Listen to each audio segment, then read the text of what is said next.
Ito naman yung gagawin natin mga boss. May maliit na parehas dito. Subukan natin ito i-retouch. Yan, crack ko. Saka yung bumper sa likod.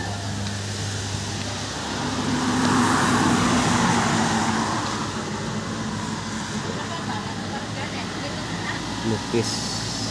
Ang nipis ng bumper plastic.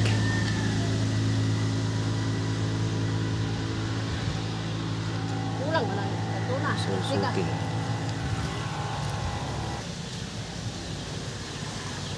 So, yun.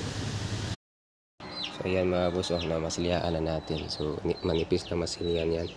Kasi inalign ko talaga siya maayos. Mahirap lang sa plastic kasi babalik kasi pag i-align natin. Buti meron akong heat gun. Yan. So, bago natin yan minasilihaan, inipoksihan natin yan.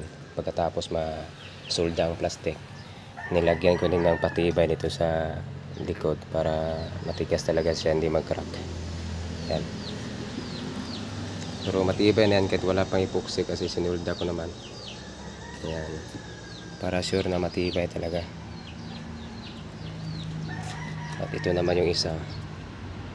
Nakasolda din yan at naka-epoxy hanggang likod. Ayan o. So bali ang ipintura nito ay matte black para maging kamukha lang nito. Ayan. Ang detail na ito diya. Yung edge. Smooth. Ayan. Okay na mga lodi. Ayan o.